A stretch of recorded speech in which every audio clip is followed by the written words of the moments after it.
Olá, seja muito bem-vindo a mais um Minuto Miqueleto. No programa de hoje eu entrevisto Luiz Castro, ele que é arquiteto, comunicador digital e suplente a vereador aqui na cidade de São Paulo. Luiz, seja bem-vindo. Obrigado pela oportunidade, Miqueleto.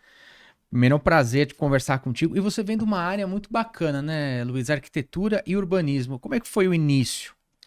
É curioso porque, se você refletir, tudo à nossa volta é imóvel. Esse prédio é um imóvel. As ruas conectam os imóveis. Padaria é imóvel, farmácia é imóvel, shopping é imóvel.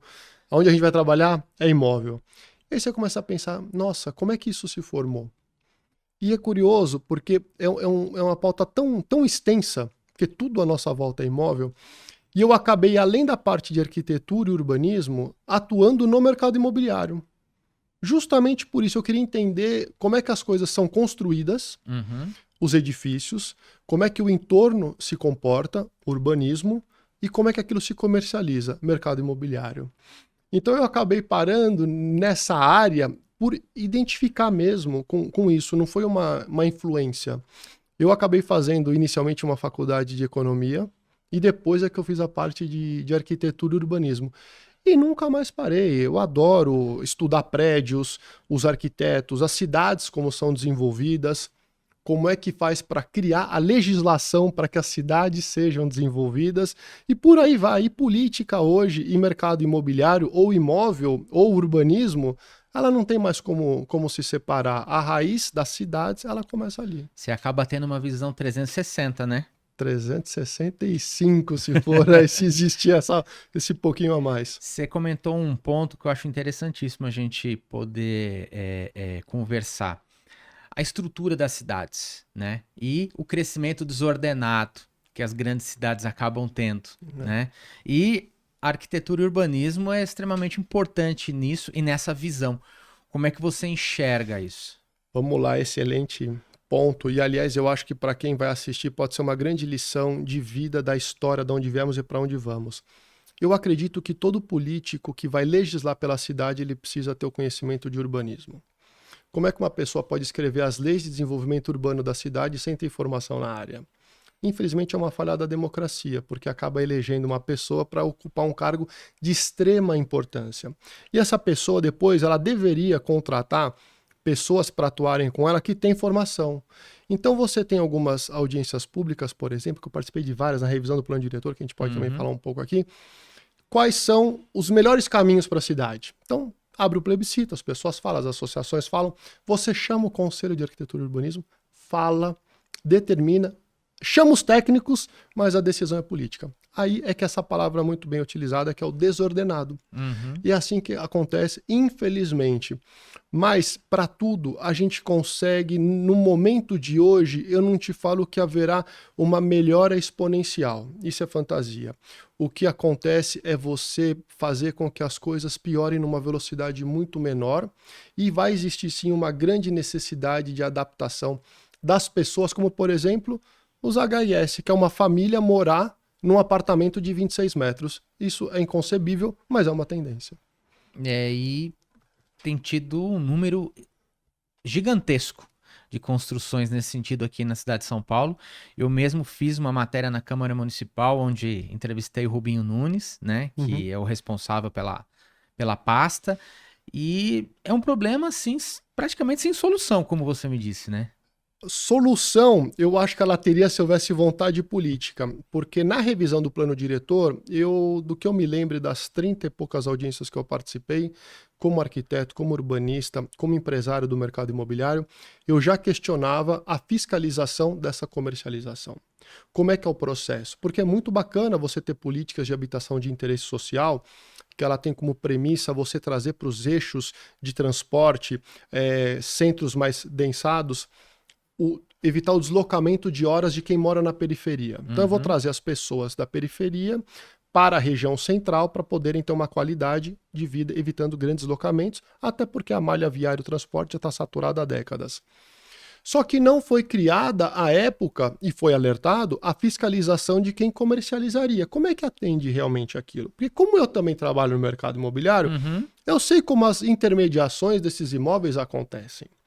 Só que isso não foi dado bola. Quando houve agora a reeleição de alguns e eleição de outros, essa pauta veio à tona. Quando se pergunta a solução, tem. Porque enquanto eles estão ali há 6 meses discutindo, novas intermediações estão acontecendo para quem não deveria ser o comprador. Outro ponto, tem como resolver? Tem. Se está errado, já constatou a irregularidade, desfaz o negócio, devolve-se o dinheiro para as pessoas, porque quem deveria comprar não comprou, e as construtoras que tiveram as suas vantagens econômicas, como o não pagamento de outorga, desconto no ISS, elas já receberam. Então você está vendo que você está tendo uma apropriação indevida de recursos que já está constatado. Então você tem esses caminhos. Brecar e resolver com políticas públicas novas, a toque de caixa, uma reunião de uma semana, você cria 2, 3 parágrafos que resolve. E outra é você poder devolver aquele recurso para as pessoas que compraram de forma equivocada. Porque o projeto em si, a finalidade dele é muito boa. No Sem papel dúvida. tá lindo, né? Mas na prática é outra coisa. Ele acaba não atendendo, né? E aí a conta não fecha, né, Luiz? Ela não só fecha, mas não fecha, como ela também criou uma situação de você levar famílias para morar em 26 metros. Eu acho isso um pouco desumano, porque acabou até a família não podendo morar e você fez desses apartamentos pequenos o uso de locação de short stay, o Airbnb, o famoso Airbnb, virou uma fonte de renda de investidores.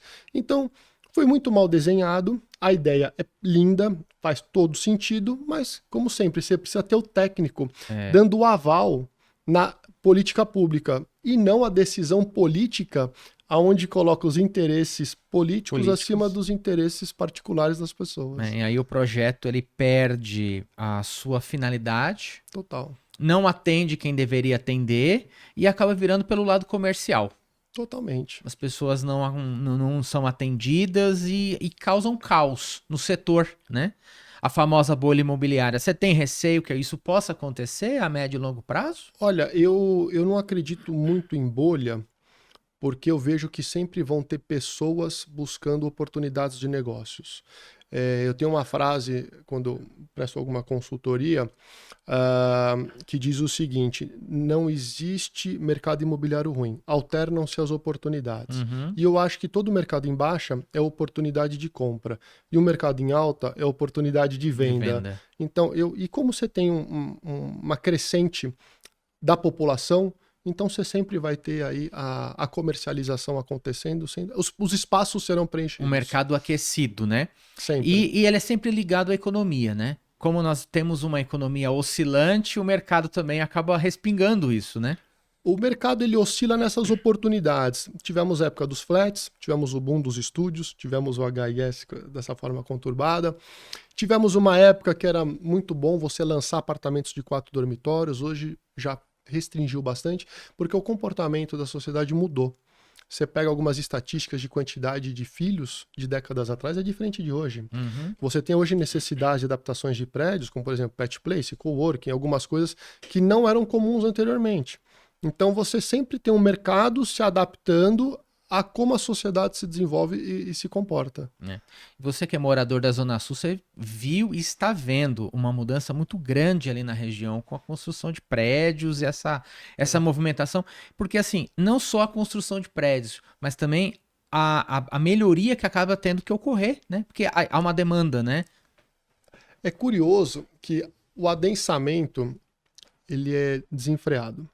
Você já tinha uma cidade adensada. As ruas, que são projetadas há décadas atrás, elas não previam a quantidade de prédios de hoje, muito menos de veículos. À toa que você tem o trânsito. E tem um ponto também que é interessante a gente perguntar, como tudo está interligado ao imóvel, ao desenvolvimento urbano, que hoje você tem as enchentes, que é um problema crônico na cidade de São Paulo, porque você acabou trocando a área permeável por área impermeável. E você não teve o planejamento, que é a ausência de novo da parte do urbanismo, da parte de escoamento de água na cidade de São Paulo. Então você vê que você tem uma verticalização extremamente acelerada, você tem a quantidade populacional cada vez adensando muito mais, e você não tem a infraestrutura para receber toda essa galera nova que vem, que às vezes 3 prédios são mais de 1.000 apartamentos. E como é que a cidade está preparada? Não está. E tem bairros que dizem que vão se valorizar e, na verdade, eles estão se sufocando. Uhum. E vai chegar num determinado momento que aquilo já é intransitável em Sim. vários casos. É. Hoje você vê no noticiário enchente, gente que morre, é o carro que afunda, é aquela senhora que foi um caso muito grave, até teve grande repercussão, que morreu dentro do carro num bairro nobre da cidade de São Paulo. Então você vê que os imóveis, você tem o preço do metro quadrado caro, da fachada para dentro, da fachada para fora, a conversa é É diferente. diferente. Não mudou o entorno, Nada. né?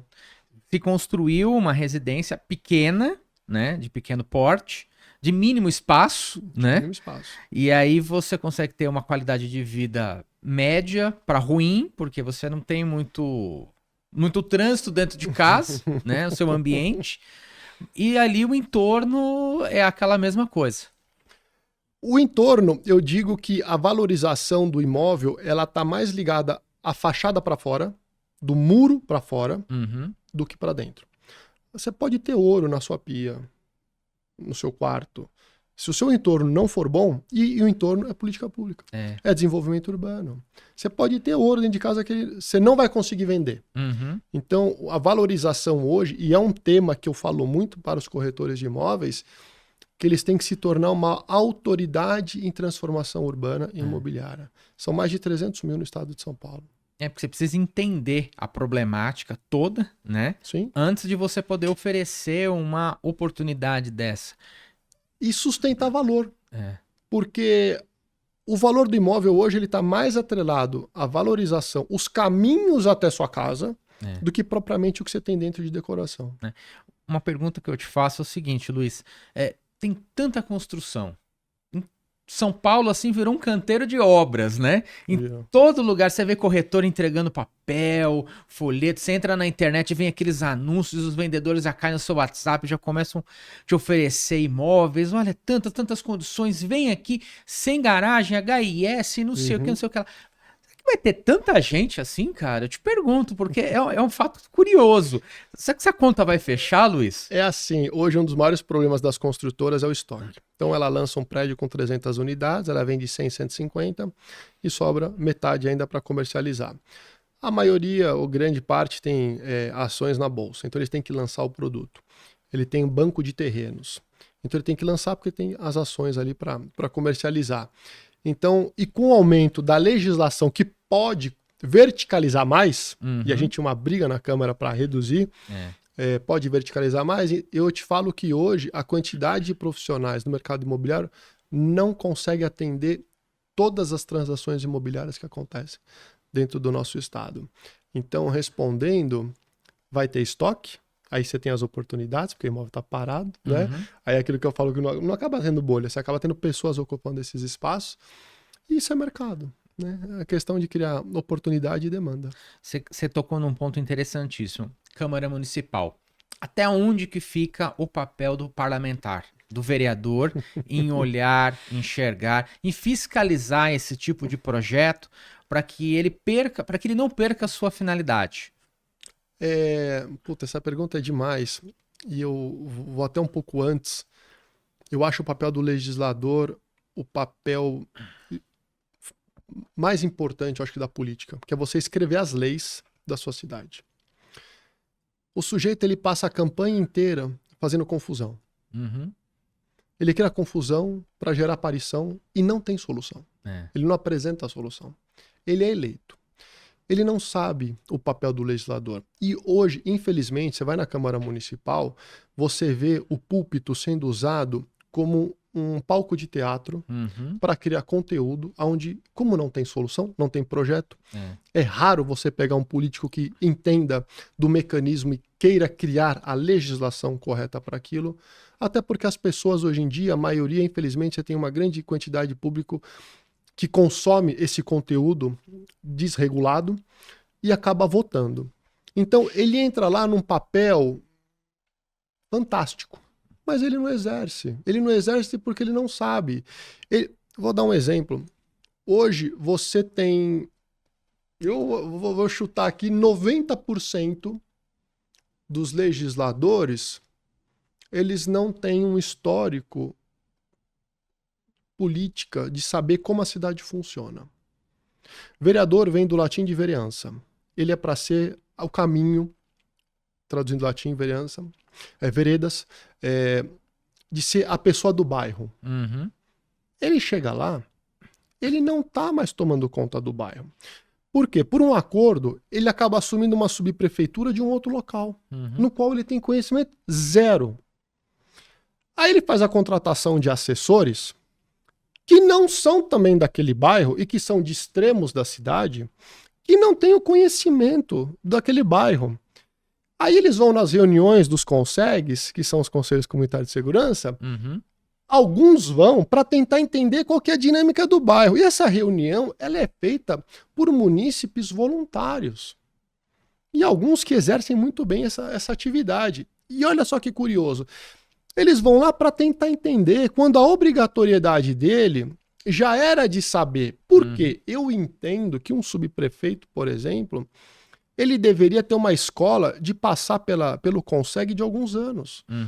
Eu não tenho por que indicar um subprefeito que não é do bairro. Tem que ter um preparo para chegar naquela cadeira. Principalmente de onde ele vai tomar conta. É a mesma coisa. Você é arquiteto. Você teve que fazer uma faculdade, você tem propriedade no que você fala. Agora, o cara, para se tornar político, ele não precisa. É a democracia, né? Uns defendem a democracia de um jeito e outros de outro. Eu acho que a democracia ela é muito falha nesse sentido porque ela permite que o ignorante seja eleito para controlar uma massa e escrever leis. É minha visão. Esse eu acho que é o papel ruim. Então, eu acho que pode-se existir a democracia desde que haja preparo. Você pode escolher, mas eu tenho que ter um perfil mínimo. Sim. Como é que eu vou no cardiologista? Aí eu chego lá, tem um marceneiro com serrote. Eu não vou deitar na maca. Mas esse é o cenário real do que é a cidade de São Paulo hoje e outros municípios. É uma questão de você poder assumir um cargo no qual você não tem conhecimento e você vai fazer de tudo para tentar controlar uma massa e permanecer lá. Você trouxe um ponto interessante aqui. Um dos convidados do programa na primeira temporada, o Ricardo Rous, que tem um livro sobre essa área, ele fala exatamente o seguinte: os candidatos chegam para vender o seu trabalho para a população, às vezes eles não sabem nem o que eles estão vendendo. Eles passam uma ideia que o vereador não pode fazer aquilo. Aquilo ali é de um cargo executivo e ele é legislador. Só que ele é fiscalizador também. Então, primeiro você precisa saber vender seu peixe. Né? E a população não tem esse conhecimento. E eu vou te explicar a solução do Brasil com base nisso. Eu vejo que é a solução do Brasil. Se você não tiver políticas públicas nas escolas, você nunca vai corrigir. É educação, né? Tudo. Se você pegar e ensinar uma criança o que um vereador faz, o que um deputado faz, o que um senador faz, o que um governador faz, o que o prefeito, o que o presidente faz, você ensinar quais são as atividades, sabe quando ela vai votar num cara que entra numa faculdade pública para arranjar briga com o estudante para falar o que é educação? Nunca.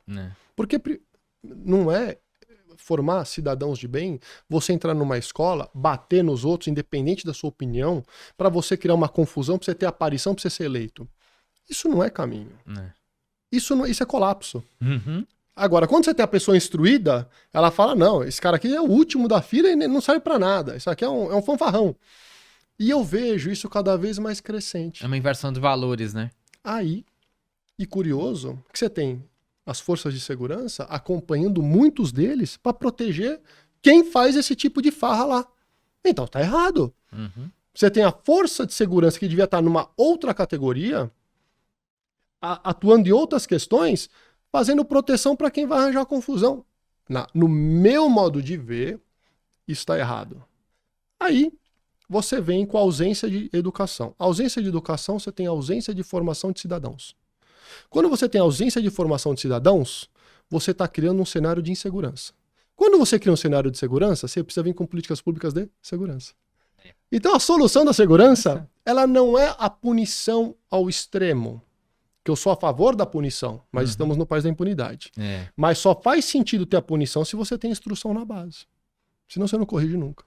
Você tocou num ponto interessantíssimo, a importância da educação. A educação é a base de tudo, né? E você começa a formar uma nova geração com mais consciência, com uma ideia, com uma visão de mundo e com essas mudanças que nós temos cada vez mais rápidas, né? E você pensa uma coisa, sabe qual que é o político que vai ser eleito levantando a pauta da educação, que é a solução do país? Muito poucos. Quase nada. É. Agora, sabe qual vai ser o político que vai ser eleito pelo fanfarrão das brigas que arranja na rua, seja com flanela, seja em faculdade, seja querendo entrevistar a opinião alheia para gerar o conflito? Uhum. A maioria. É. Então você é eleito pelo conflito e não pela solução. Então, Miquelito, o culpado disso, eu te falo que não é nem tanto o candidato, é a população que consome. É o barulho que faz o que vira o voto, né?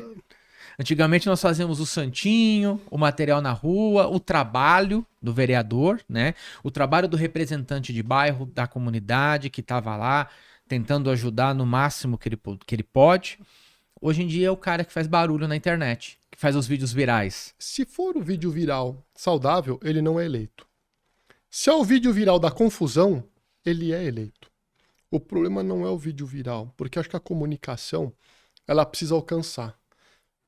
Só que a informação que traz a desinformação, vamos assim dizer, é a que mais vai eleger, infelizmente, porque a população está muito acomodada em querer alguma coisa que faça barulho e ela se sinta representada, porque ela não tem a informação, ela não teve educação.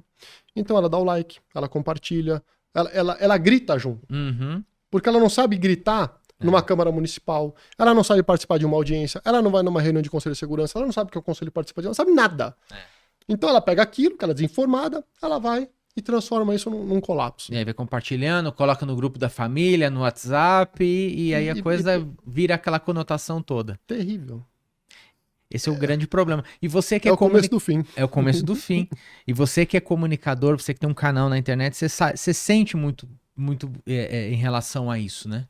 Total. E vou te falar uma coisa. As pessoas quando falam, Luiz, você precisa fazer mais barulho nisso. Eu não consigo enganar as pessoas. É teu perfil. Eu não consigo, não adianta. Eu não vou arranjar confusão para ter aparição. Se for para arranjar confusão onde vai resolver uma coisa porque tem um propósito, você tem um projeto de lei, você está brigando pelas pessoas, você está levando uma massa, só que você não precisa chegar ao extremo para você dizer que você está certo. Porque quem chega... O grito é a arma da incompetência. Para mim, isso é muito claro. Quem chega nesse extremo é porque não tem conteúdo. Ele não tem propósito. Aí chega lá, em cima, e não vai resolver. E vou te dar um exemplo aqui polêmico demais. E eu não deixo de falar. Hoje, eu vejo muitos legisladores da área da segurança que são legisladores eleitos pela área da segurança, são os que mais viralizam vídeo de assalto. O cara foi eleito para aquilo não existir. Ele não tem o que fazer ou postar, ele vai, pega lá da emissora tal um vídeo, ou chega na empresa de segurança, pede o vídeo, e aquilo fica virando conteúdo e escreve frase, estamos precisando melhorar o Brasil. Não, você tá aí para já ter feito isso, para isso não acontecer. Você foi eleito para isso. Você foi eleito para isso. Então, isso, a população tem que entender que é a maior prova de incompetência da pessoa. E é difícil você falar com as pessoas que não têm a informação. Porque você vira numa guerra sem fim. E a massa acaba sendo contaminada, esses conteúdos viralizam e assim a banda vai tocando. Vai tocando e, de novo, o cara usou a estratégia dele. Eu não concordo. Mas ele tem o público que consome e a grande massa. É a grande parte. E a reeleição, ela tá justamente nesse lapso, nesse buraco, entre o cara atestar a incompetência para quem sabe enxergar e aquele público que sabe consumir esse conteúdo raso. Você tocou num ponto interessante. Eu queria te perguntar sobre a polarização. Como é que você enxerga essa polarização? Lado bom, lado ruim, porque tudo tem nesse quesito, né? Legal. Eu trouxe aqui um convidado, o Reinaldo Polito, e eu fiz essa mesma pergunta para ele. Foi muito oportuna, né? Essa pergunta é boa, porque a polarização, eu acho que ela existe mais para quem é militante. Porque você tem que pensar o seguinte, Miquelito. Se você é um legislador ou você está num cargo executivo, você tem ali uma demanda de necessidade que você vai na base dos trabalhadores. Eu tenho que achar uma solução para eles. Aí você tem uma demanda de necessidade dos empresários. Porque eu tenho que achar uma alternativa para eles. Uhum. Você concorda? Uhum. Um depende do outro. Se eu defender um, eu também tenho que trazer o outro, porque não existe um sem o outro. Então, quando você cria essa discrepância de informação, de polaridade, nada mais é do que você está atestando a incompetência dos próprios partidos políticos que levantam essa bandeira. É. Porque hoje muitos são formadores de militantes para ir para a rua para brigar, para arranjar confusão. Quem cria isso vem lá de cima muitas vezes. Agora, você tem um projeto de lei que você aprovou na Câmara. Do caralho. Faz um projeto. Mudou a vida das pessoas. Uhum. Mudou a vida dos trabalhadores. Mudou a vida dos empresários. Isso quase ninguém faz e não tem visibilidade. Infelizmente. É. Só que, aí você chega com um projeto que você vai ajudar a base trabalhadora. Muita gente não dá o voto para aquele projeto seja aprovado porque você não quer dar o prêmio para o outro que escreveu. Exatamente. Então, você quando entra num âmbito político, você tem que entender que é a população acima do interesse particular político. E a população tem que enxergar. Conseguir fazer um projeto que viabiliza empresários e tudo mais. O outro lado tem que agradecer porque está gerando oportunidade de emprego para aqueles que eles defendem. É que os interesses acabam sobrepondo as ideias, né? Os interesses particulares e políticos. Só que você é um político para a população. Você não pode ser discriminatório. Aliás, é crime discriminação. Tem uma placa no elevador, né, contra a discriminação. Então, as pessoas têm que entender que o político ele tem que estar a favor da população e nem por uma ideologia partidária. Porque tem partidos que você tem corruptos. E aceito. E muitas pessoas, elas fecham os olhos para isso. Então não é um problema só de partido, é de pessoas. Só que tem gente que não vota em pessoas porque ela está num determinado partido. Então, de novo, quando você ensina as pessoas o cargo, a responsabilidade, o que é um partido político, eu tenho certeza absoluta que para corrigir todo esse colapso, a gente brincou aqui, falou que é o início do fim, mas já está bem no fim mesmo, quase que irreversível, é você atuar numa pauta que é a educação. É a educação na formação de cidadãos, acima de tudo. Que é a base, né? A base. O didático, matemática, português, geografia, ciências, estudos, tabela periódica, fórmulas, mas você tem que ter o que vai formar o seu país. O que vai transformar a vida dos seus filhos, a vida dos seus netos e aí por diante. Você tocou num ponto interessante em relação ao voto. O brasileiro, historicamente, ele não vota em partidos, ele vota nos candidatos. Ele tem aquelas figurinhas carimbadas em toda eleição, eu vou votar no fulano, eu vou votar no ciclano. Time de futebol. Só que esse cara, ele muda de time de futebol a cada 4 anos ele tá numa legenda. Então você sabe que hoje ele tá no lado X, amanhã ele tá no lado Y, praticando um outro tipo de política pública, que de repente não vai atender essa população. Mas o cara fixou tanto a imagem daquele cara que ele tem um político de estimação. Sem dúvida. Então ele fala assim, eu vou votar nesse cara. Não, eu voto nele há 30 anos. Vamos falar aqui um nome antigo e lendário, pra gente não falar dos atuais, e de repente se comprometer. Paulo Maluf, né? Poxa, aí o Maluf vai sair, pô, eu vou votar nele. O Polito mesmo comentou a respeito do Maluf, do simbolismo que foi ele. Como é que você enxerga essa... E acaba tendo essa mudança porque muitas vezes o partido político ele faz acordos, às vezes um lado mais extremo, outros menos. E também a dança acaba acontecendo. Eu vejo poucos casos de partido político que tem um partido. O que eu quero dizer? Uma identificação, Nós né? vamos partir disso. Raro. Né? Raro. É raríssimo. É raríssimo isso. Ontem mesmo eu postei uma de que um partido político de centro-direita deixou de fazer acordo com os bolsonaristas e tá fazendo negociação com Lula. Aí eu só coloquei assim no meu stories. Eu falei, agora, tá vendo esse partido aqui, ó? Que tava aqui, agora tá transitando pra cá? Agora pega quais são os deputados e os vereadores que foram eleitos por essa pauta. No tabuleiro do xadrez ele andou 2 casas. Ou até ele pulou o muro. Ele fez uma jogada, né? Então, eu vejo que você tem que poder dialogar pensando na população acima do interesse político. E é um assunto delicado, mas ele é um assunto que a população tem que entender que faz parte desse jogo, desde que você tem a população acima do interesse. Que, de novo, aí isso é uma forma de mostrar, até, puta, excelente exemplo, de que essa polaridade, ela só existe para você discutir e brigar. Sim. Porque o jogo político, ele transita aqui, aí ele vem para cá. Então a polaridade é só para militante discutir e arranjar porrada na rua. Porque o resto, o jogo, é o jogo político como acontece. A conta não fecha, a política pública não acontece, mas eles estão sempre ali, em evidência. Estão sempre se arranjando.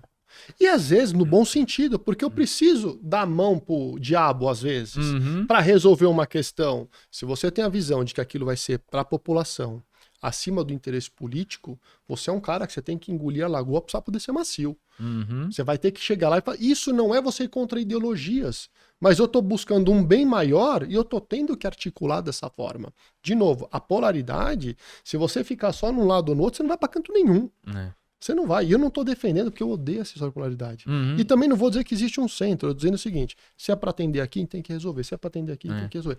Porque existem as prioridades. É, porque a polarização, ela tira o diálogo, ela exclui causas e faz com que a população fique na mesmice.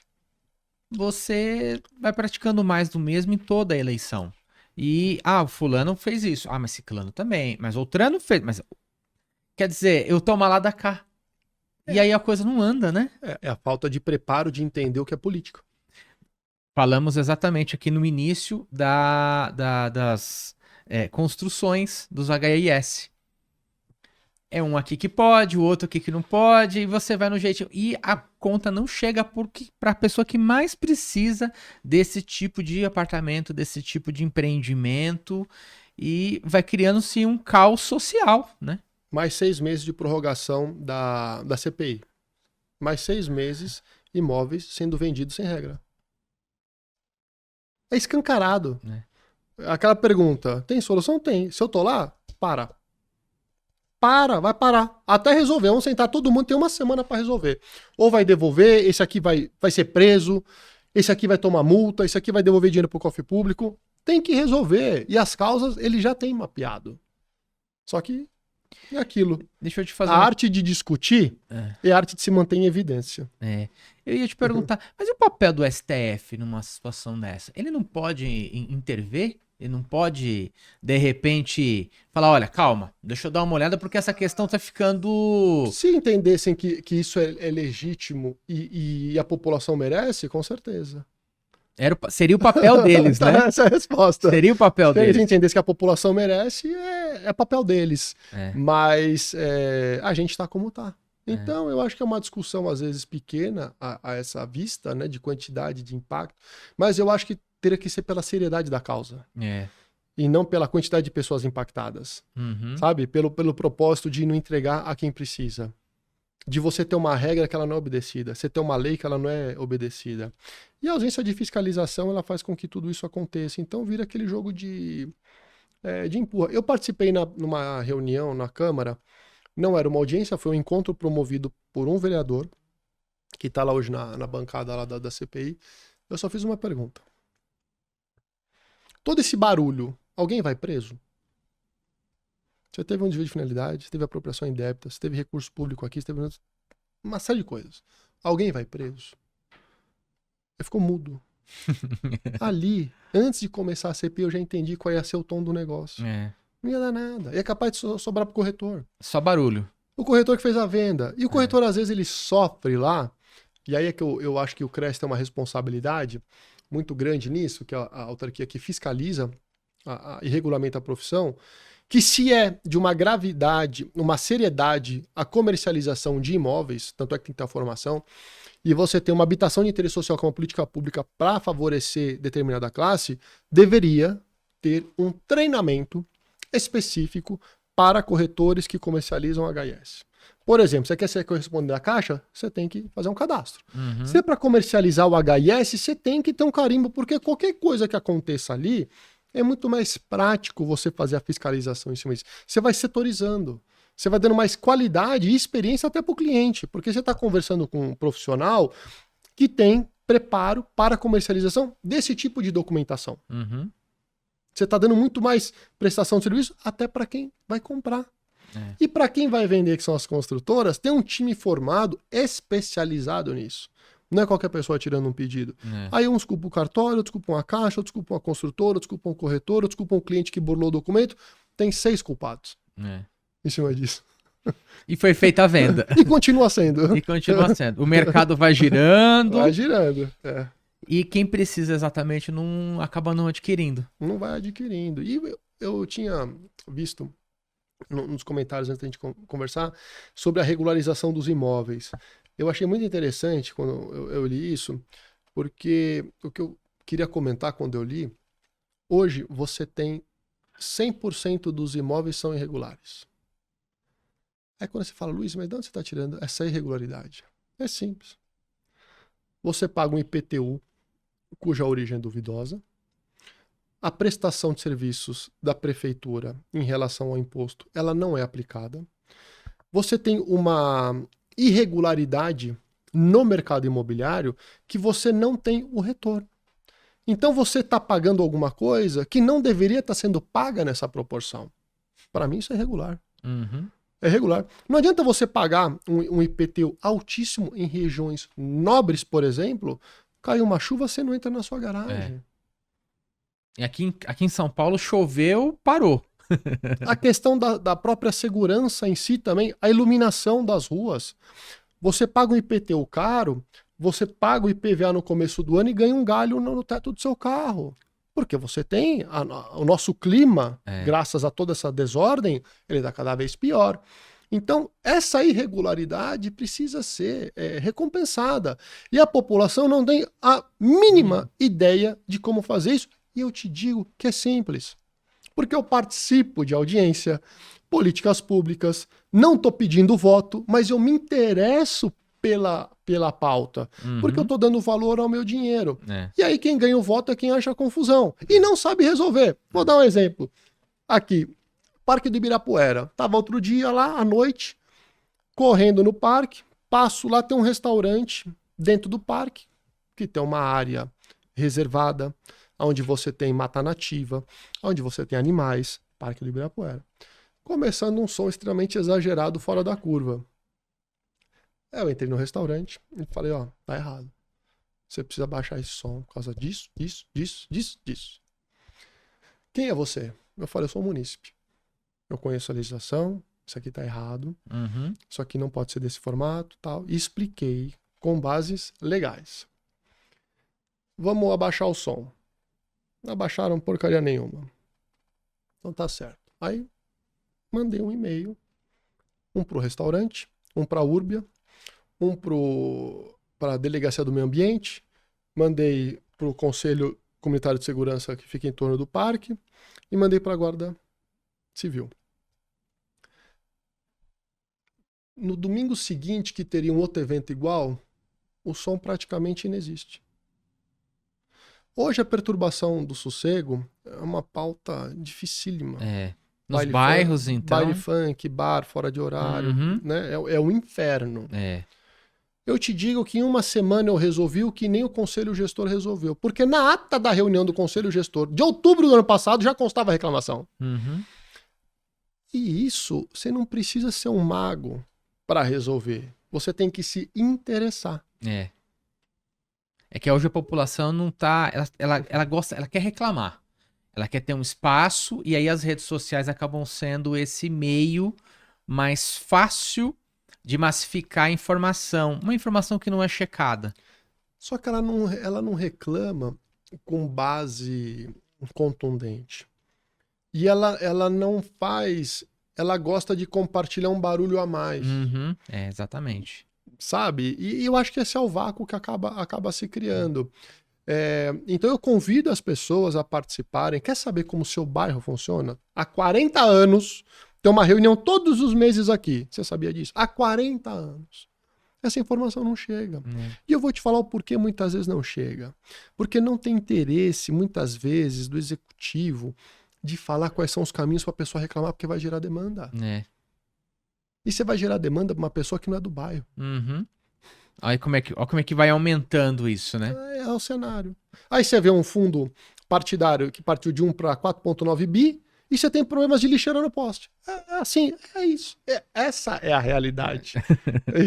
Esse é o Brasil, né, Luiz? Esse é o Brasil formado pela população brasileira. Não é pelos políticos, é pela população. Quem elege a população. Legal, Luiz. Obrigado pelas explicações, pelo bate-papo. Um bate-papo leve, muito rico de informação, né? Antes da gente encerrar, vamos para o quadro Tiro Curto e Jogo Rápido, com perguntas e respostas curtas, né? Mas desde já te agradeço a sua disponibilidade. Eu sei que da tua agenda é extremamente apertada, né? E é um bate-papo super bacana. Luiz, arquitetura, estética ou funcionalidade? Você sabe, essa pergunta é oportuna, hein? Essa é demais. Eu vou até estender um pouco a resposta. O tiro curto não é uma pergunta, porque na resposta, quando eu entrei na faculdade, a gente quer fazer aquelas coisas arrojadas. Aí você vê uns puta projeto com destaque, você fala, como é que isso, que não tem funcionalidade alguma, alcança esse patamar de visibilidade? A arte, ela não tem preço. Uhum. E a arte, ela tá mais atrelada aos olhos de quem vê, de quem consegue captar a transmissão daquela imagem, daquele formato. A arquitetura, ela tem que ter as duas coisas, a funcionalidade e a estética. Mas você tem aquela coisa que você sai um pouco para lá e funcional demais, você também não tem estética, também não é bacana. Tem que buscar um equilíbrio das coisas e a obra, ela tem que se fechar. E ela tem que se adequar também aos novos tempos, né? Aí é que é interessante. Os novos tempos, ele está atrelado ao urbanismo. Então, dependendo do seu entorno, a sua estética tem que ser de um jeito e a funcionalidade também. Então, você vê como não tem como você separar. É um casamento, né? É um casamento. Você não tem como separar. Comprar ou alugar um imóvel hoje? O que é mais vantajoso? Você tem os dois cenários. Tem imóveis que não vale a pena você comprar. Tem imóveis... A média de venda no mercado é 18 meses para cima com preço fora de vendas. Tá? Esse é um ponto. Se você vai investir, você tem caminhos e você tem N possibilidades. E em alguns casos é bem melhor alugar. Tem magos na internet falando da questão de consórcio, também faz sentido, que a conta fecha porque a mensalidade é paga pelo aluguel. Legítimo. Mas tem bairros que é melhor ser alugado do que comprar. Porque você vai comprar, vai casar e vai perder o dinheiro. E no aluguel ali você vai pagar barato até você achar uma oportunidade de compra e vai para um bairro com um entorno melhor. Então é muito peculiar esse ponto. Mas você tem mercado para os dois. Às vezes é melhor alugar do que comprar e às vezes a compra ela faz mais sentido. Você tem que entender a relação de custo-benefício. É isso. Né? Entender o bairro e também tem uma outra questão também, transporte público próximo, metrô, trem, passar ônibus do lado, uma padaria, o entorno, né, que nós falamos tanto aqui no nosso bate-papo. É isso mesmo. Legal. Sustentabilidade é um diferencial ou é obrigação? A sustentabilidade, ela precisa ser uma obrigação para você ter um lugar melhor já a médio prazo, inclusive. Aliás, tem muitas alternativas de estudos e novos projetos para você incluir no tecido urbano essa questão da sustentabilidade, fantástico. Só que isso tem que ser algo que tem que ser implementado para a melhoria da população e não especulação para você virar uma indústria financeira sobre isso. Tem N alternativas que são muito simples de a gente colocar em prática, mas a gente tem uma questão aí de exploração financeira sobre isso e legislação, mas eu entendo que é uma obrigatoriedade, não é o diferencial, é uma obrigatoriedade. Deveria ser encarado de uma maneira um pouquinho mais séria nesse sentido. E, né? não uma pauta de lado político. Ela é necessária. Ela é para todos os lados.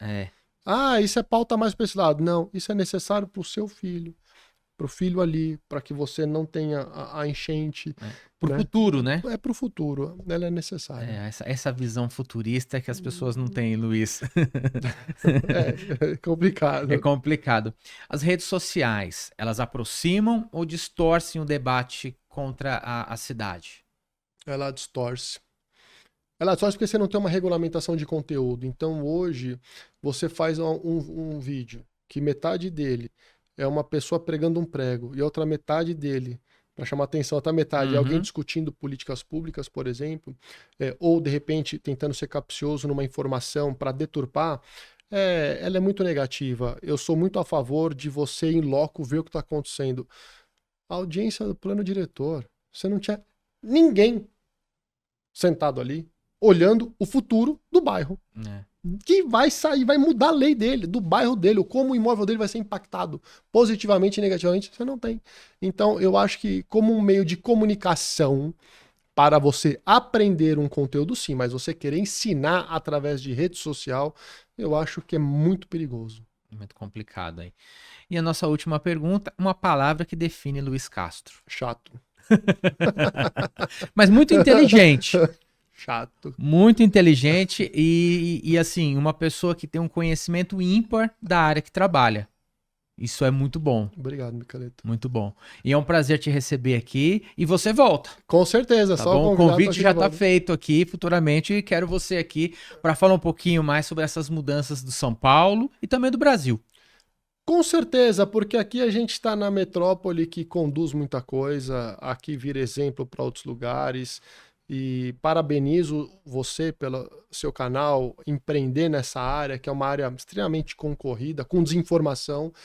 E fico muito honrado de ter o convite muito sério aqui do programa e poder transparecer, porque de nada adianta a gente ter condição e conhecimento se a gente não pode compartilhar. E parabéns pela iniciativa. Legal, obrigado, Luiz. Eu que agradeço.